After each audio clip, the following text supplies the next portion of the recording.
dopo 2 anni è stata una festa per noi ritrovarci e ripartire con questa tradizione che ci accomuna un po' tutto il consorzio del quartiere del Piave, e tutte le comunità si ritrovano per il Panevin, e per noi è stata una festa ritrovarci, ripartire, e è una festa maggiore perché sono 30 anni che il consorzio promuove questa iniziativa proprio per dare uno spirito di comunità. Sindaco, che effetto fa dopo 2 anni tornare a celebrare questa cerimonia nel vostro paese? Beh, un bel effetto perché sinceramente arriviamo dopo 2 anni di, chiamiamola pure sofferenza, o comunque per periodo in cui abbiamo dovuto cambiare le nostre abitudini.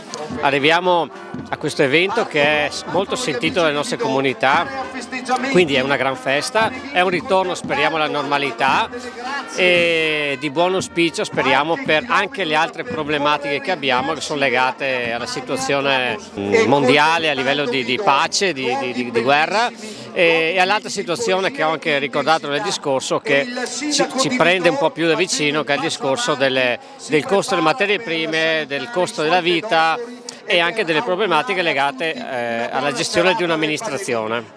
Il fuoco anche della speranza che da qui portate anche negli altri comuni. Sì, è il fuoco che portiamo anche negli altri comuni, e spero porti le faville che vadano nel senso giusto, e che sia un 2023 di migliore rispetto agli ultimi 3 anni. Ecco. Questa è una manifestazione, una occasione di incontro delle nostre comunità circolare. Ognuno di voi la ospita di anno in anno. Il passaggio della scopa, tratto un po' dalla goliardia del nostro servizio militare, sta a significare un'assunzione di responsabilità dal presidente della Proloco che ha organizzato a colui che organizzerà. Un passo avanti, e se la banda di Moriago, la ultracentenaria banda di Moriago, mi sente, faccia squillare le proprie trombe. Ci sono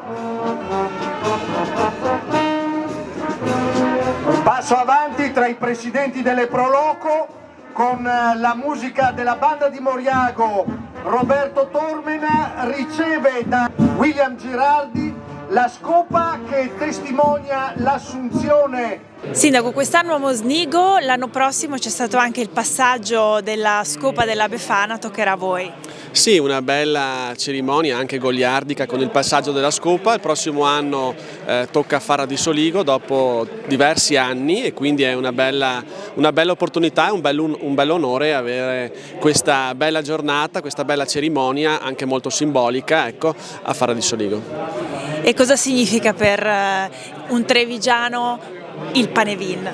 Beh, intanto è un punto di riferimento, è una tradizione che deve essere portata avanti. Noi tra l'altro quest'anno, ma anche già negli anni scorsi, ne abbiamo 7 organizzati, per cui c'è un grande lavoro anche da parte delle Proloco e di tutte le associazioni che collaborano per mettere in piedi questa pira di legne, ma soprattutto per ritrovarsi davanti a un falò e ricordare quelle che erano le tradizioni passate, che comunque sono tradizioni che abbiamo e continuiamo a portare avanti anche oggi.